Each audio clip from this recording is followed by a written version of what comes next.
আজকে নেক্সট অঙ্ক কি বলছে, if theta be an acute angle and 7 sine square theta plus 3 cos square theta equal to 4 then find tan theta. ঠিক আছে, বলছে থিটা যদি একটা অ্যাকিউট অ্যাঙ্গেল হয় আর যদি এইরকমভাবে লেখা যায় যে 7 sine square theta plus 3 cos square theta equal to 4, তাহলে ট্যান থিটা কত সেটা আমাদেরকে বার করতে হবে। ঠিক আছে, তো সবার প্রথমে আমি বলে দিই যে অ্যাকিউট অ্যাঙ্গেল মানে কত।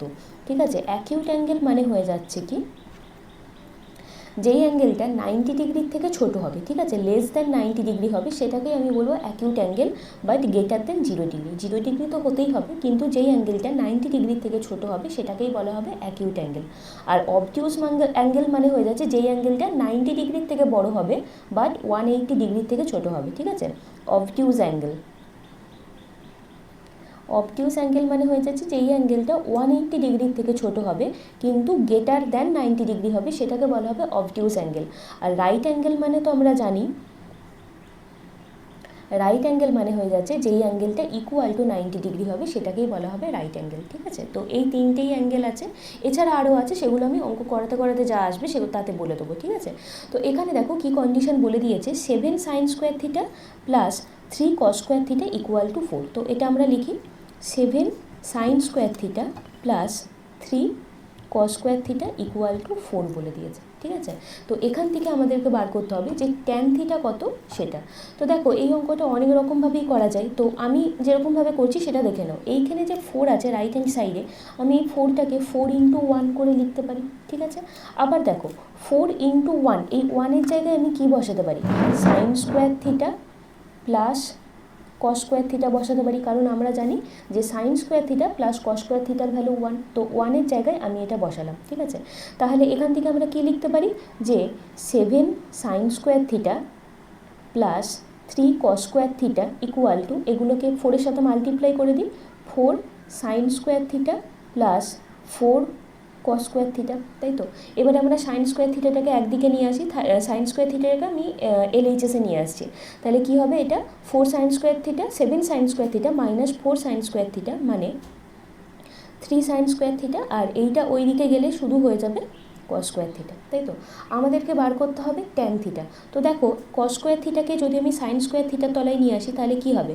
Sign square theta by cos square theta equal to কি, এদিকে কিছু নেই মানে 1 আছে, তো 1/3টা এদিকে নিয়ে এলাম। তাই তো, তো আমরা এখান থেকে বলতে পারি না এটা যে ট্যান স্কোয়ার থিটা, কারণ আমরা জানি ট্যান থিটা মানে হয়ে যাচ্ছে sine theta by cos theta, তো এখানে স্কোয়ার আছে, তো সেখান থেকে আমি বলতেই পারি এটা মানে হয়ে যাচ্ছে ট্যান স্কোয়ার থিটা।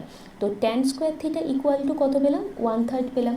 আমাদেরকে বের করতে হবে ট্যান থিটা, তাহলে ট্যান থিটা কত হয়ে যাবে, ট্যান থিটা হয়ে যাবে √1/3, তার মানে হয়ে যাচ্ছে কি 1/√3। ঠিক আছে, আবার দেখো ভ্যালু চার্ট আমি তোমাদের যেটা বললাম একটু আগে, সেখানে কি 1/√3 কার ভ্যালু, ট্যান 30 ডিগ্রির ভ্যালু 1/√3। তাই তো, তাহলে tan theta equal two tan 30 degree আমরা পেয়ে গেলাম, সেখান থেকে তো আমি ইমপ্লাই করতেই পারি যে থিটার ভ্যালু হয়ে যাচ্ছে 30 ডিগ্রি, তো 30 ডিগ্রি হয়ে যাচ্ছে আমাদের অ্যান্সার। ঠিক আছে, তো এই অঙ্কটা এরকমভাবে করা যায়, এছাড়াও একরকমভাবে করা যায়, যদি তোমাদের ভ্যালু মনে থাকে তাহলে এই যে কন্ডিশনটা দিয়ে দিয়েছে 7 sine square theta plus 3 cos square theta equal to 4, এখানে থিটার ভ্যালু আমরা পুট করব। ঠিক আছে, অ্যাজিউম করে নেব। দেখো যদি তুমি থিটা ইকুয়াল টু 30 ডিগ্রি বসাও, যদি থিটা ইকুয়াল টু 30 ডিগ্রি বসাও তাহলে দেখো লেফট হ্যান্ড সাইডটা কত হবে, লেফট হ্যান্ড সাইডে থিটা ইকুয়াল টু 30 ডিগ্রি বসিয়ে দেখো সেটা রাইট হ্যান্ড সাইডের সাথে ইকুয়াল আসছে কিনা। তো sine square 7 sine square 30 degree, তো সাইন 30 ডিগ্রির ভ্যালু আমরা জানি 1/2, তাই তো 1/2, তাহলে হয়ে যাচ্ছে কি 7 ইন্টু 1/4, যেহেতু এখানে স্কোয়ার আছে, প্লাস কস স্কোয়ার 30 ডিগ্রি, তো কস 30 ডিগ্রির ভ্যালু আমরা জানি √3/4, তাই তো, তো 3 ইন্টু √3/2, সরি √3/4 নয়, √3/2, তো এটা যদি স্কোয়ার করো তাহলে কত হয়ে যাবে 3/4, √3 এর স্কোয়ার মানে 3, আর এটা হয়ে যাচ্ছে 4, তো এখান থেকে আমরা কত পাচ্ছি 4, এখানে 7 প্লাস 9, তো হয়ে যাচ্ছে 16/4 মানে 4, তো এইটা equal to right hand side হয়ে যাচ্ছে, মিলে গেল। তো যেহেতু মিলে গেল সেই কারণে আমি বলতেই পারি যে থিটা ইকুয়াল টু 30 ডিগ্রি, যেটা আমি অ্যাজিউম করেছি সেটা আমি ঠিকঠাকই ধরেছি। তো থিটা ইকুয়াল টু 30 ডিগ্রি পেয়ে গেলাম, আমাদের বের করতে দিয়েছে ট্যান থিটা কত, তো আমি এখানে থিটার জায়গায় বসিয়ে দিই 30 ডিগ্রি, তো ট্যান 30 ডিগ্রি, তো ট্যান 30 ডিগ্রির ভ্যালু আমরা জানি এখানে কত হবে 1/√3। √3, তাই তো। এখানে শুধুমাত্র ট্যান থিটা বের করতে দিয়েছে, তার মানে কি ট্যান 30 ডিগ্রি বের করতে দিয়েছে, থিটা তো বের করতে দেয়নি এখানে। এখানে কিন্তু দেখো আমি যে থিটা বের করেছিলাম 30 ডিগ্রি, এটা তো বের করতে দেয়নি, এখানে শুধুমাত্র ট্যান থিটা বের করতে দিয়েছে। তো ট্যান থিটা কিন্তু আমরা পেয়েই গেছি 1/√3, তাই না। আমি এখানে ভুল করে থিটার ভ্যালু বের করে দিয়েছিলাম, আমি দেখিনি, এখানে অনলি ট্যান থিটার ভ্যালু বের করতে দিয়েছে। তো ট্যান থিটা মানে 1/√3, ঠিক আছে। তো তোমরা এভাবেও করতে পারো, অঙ্কটা আবার এভাবেও করতে পারো।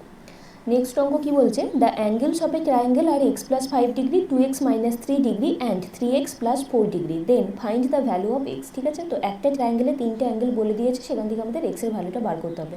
তো দেখো আমরা কি জানি, একটু আগে তোমাদের একটা অঙ্ক করালাম যে একটা ট্রায়াঙ্গেলের 3টে অ্যাঙ্গেলের সাম কত হয়, 180 ডিগ্রি, তাই ঠিক আছে। তাহলে দেখো এখান থেকে তো আমি বলতেই পারি যে x + 5 + 2x - 3 plus 3x - 4 equal to কত, 180 ডিগ্রি, তাই তো। এগুলো কিন্তু সবই ডিগ্রিতে, ঠিক আছে। তাহলে এখান থেকে কত হয়ে যাচ্ছে, 6x plus 6x + 6 equal to কত, 180 ডিগ্রি। তো এখান থেকে 6টা কমন নিলে কত পড়ে থাকছে, x + 1, আর 6 দিয়ে ওটাকে ডিভাইড করে দিলে হয়ে যাচ্ছে 30 ডিগ্রি। তো x ইকুয়াল টু কত হয়ে যাচ্ছে, 30 - 1 ইকুয়াল টু 29 ডিগ্রি। তো 29 ডিগ্রি হয়ে যাচ্ছে আমাদের অ্যান্সার। নেক্সট অঙ্ক কি বলছে দেখো, if tan theta equal to 1, ফাইন্ড 8 sin theta plus 5 cos theta by sin cube theta minus 2 cos cube theta plus 7 cos theta, ঠিক আছে। তো tan থিটা ইকুয়াল টু 1 বলে দিয়েছে, tan থিটা ইকুয়াল টু 1 বলে দিয়েছে। তো ভ্যালু চার্ট থেকে আমরা কি বলতে পারি, tan কত ডিগ্রির ভ্যালু 1 হয়, tan 45 ডিগ্রির ভ্যালু 1 হয়। তো এখান থেকে আমরা বলতেই পারি যে থিটা ইকুয়াল টু 45 ডিগ্রি, তাই না। tan থিটা ইকুয়াল টু যদি tan 45 ডিগ্রি হয়, তাহলে থিটা ইকুয়াল টু 45 ডিগ্রি, সেটা আমরা বলতেই পারি। তো এই থিটার ভ্যালু এই জায়গাতে বসিয়ে আমরা ভ্যালুটা বের করতে পারি। এছাড়াও আরও একরকমভাবে বের করা যায়, সেটা আগে আমি একটু দেখিয়ে দিই। ধরো আমি এরকম একটা রাইট অ্যাঙ্গেল ট্রায়াঙ্গেল ড্র করে নিলাম, এখানে বলেছে tan থিটা ইকুয়াল টু 1 বলেছে। আবার আমরা জানি tan থিটা মানে কি, tan থিটা মানে হয়ে যাচ্ছে লম্ব বাই ভূমি, এটা আমরা জানি। তো tan থিটা মানে লম্ব বাই ভূমি ইকুয়াল টু 1 মানে কি 1/1, তাই তো। তো লম্বটাও 1 এবং ভূমিটাও 1। তো লম্ব 1 ভূমি 1 হলে অতিভুজ কত হবে, অতিভুজ হবে √2, তাই তো। লম্ব স্কোয়ার প্লাস ভূমি স্কোয়ার ইকুয়াল টু অতিভুজের স্কোয়ার করলেই তোমরা অতিভুজটা পেয়ে যাবে √2। তো √2 যদি এখানে হয়, এখানে কি কি আছে, সাইন থিটা আছে, কস থিটা আছে, তাই তো। তাহলে সাইন থিটা ইকুয়াল টু কত হবে, সাইন থিটা মানে আমরা জানি লম্ব বাই অতিভুজ। তো সাইন থিটা হয়ে যাবে 1/√2, আর কস থিটাও হয়ে যাবে এখান থেকে ভূমি বাই অতিভুজ 1/√2। তো সাইন থিটার ভ্যালু এইটা, কস থিটার ভ্যালু এটা এখানে বসেও আমরা করতে পারি, অথবা tan 45 ডিগ্রি এটার ভ্যালু মানে থিটা ইকুয়াল টু 45 ডিগ্রি, এটা যদি আমরা এখানে বসাই তাহলেও কিন্তু অঙ্কটা করা যায়, ঠিক আছে। তো দেখো আমি এখানে করছি, বলছি কি 8 sin থিটা, তার মানে কি sin থিটা হয়ে যাচ্ছে 1/2, বা sin 45 ডিগ্রি, sin 45 ডিগ্রির ভ্যালু 1/2। তো 8 ইন্টু 1/√2, 1/2 নয় sorry 1/√2, plus 8 cos theta, cos থিটার ভ্যালু পেয়েছে 1/√2, আর cos 45 ডিগ্রি করলেও কিন্তু 1/√2।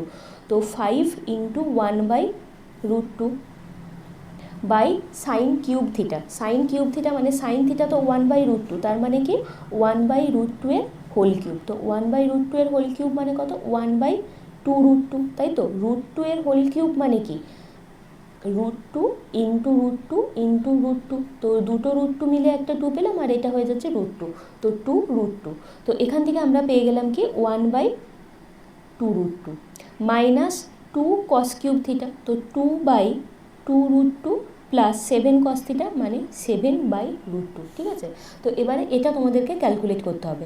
তো দেখো নিউমারেটর থেকে আমরা কি পাচ্ছি, 8/√2 প্লাস 5/√2 মানে 13/√2, আর এখান থেকে যদি আমি 2√2 এলসিএম নিয়ে নিই, তাহলে এটা কত হয়ে যাচ্ছে 1 - 2, তাই তো। 1 - 2 মানে -1, প্লাস এখানে √2 কেটে যাচ্ছে মানে হয়ে যাচ্ছে প্লাস 14।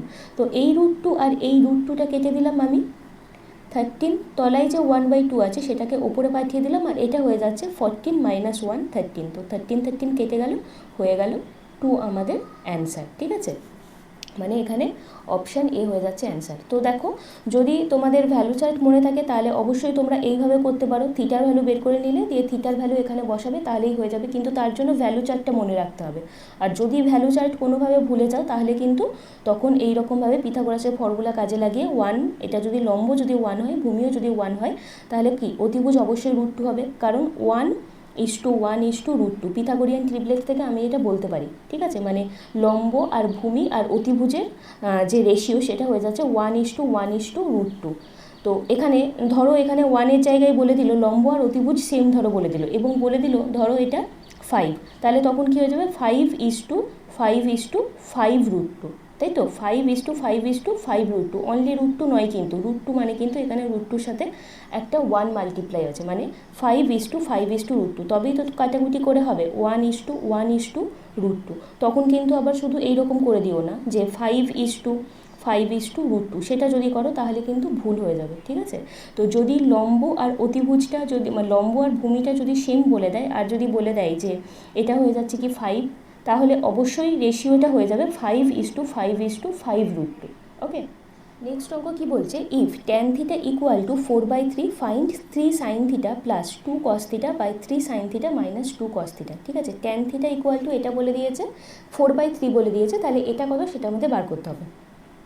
তো দেখো এই অঙ্কটা সবথেকে সহজে করার উপায় হচ্ছে এইখানে নিউমারেটর আর ডিনোমিনেটর দুটোকেই আমরা cos θ দিয়ে ডিভাইড করে নেব, ঠিক আছে। নিউমারেটর ডিনোমিনেটর দুটোকেই cos θ দিয়ে ডিভাইড করব।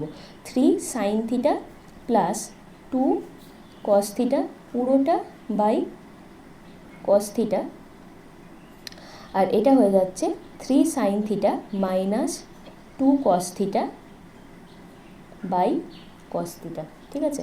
তো করতেই পারি, কোনো ব্যাপার না, cos θ দিয়ে ওপরকেও ডিভাইড করতে পারি, নিচেকেও ডিভাইড করতে পারি, কারণ cos θ কেটে গিয়ে কিন্তু শুধু এটাই পড়ে থাকে। তো আলাদা আলাদাভাবে করে নিলে কত হয়ে যাচ্ছে 3 sin θ বাই cos θ, তাই তো 3 sin θ বাই cos θ, আর আমরা জানি sin θ বাই cos θ মানে হয়ে যাচ্ছে tan θ। তো 3 tan θ plus 2 cos θ by cos θ, cos θ কেটে গিয়ে হয়ে যাচ্ছে অনলি 2, আর এখান থেকে কত হয়ে যাচ্ছে 3 tan θ মাইনাস 2। তো tan θ এর ভ্যালু আমরা জানি 4/3, তো এখানে শুধুমাত্র 4/3 বসাবে, 3 × 4/3 প্লাস 2 বাই 3 × 4/3 মাইনাস 2। তো ওপর থেকে আমরা কত পেয়ে যাচ্ছি 4 + 2 6/2 মানে 3, তো 3 হয়ে যাচ্ছে আমাদের অ্যান্সার, মানে এখানে অপশান সি। নেক্সট অঙ্কটা কি বলছে দেখো, if θ be a positive acute angle satisfying cos² θ plus cos⁴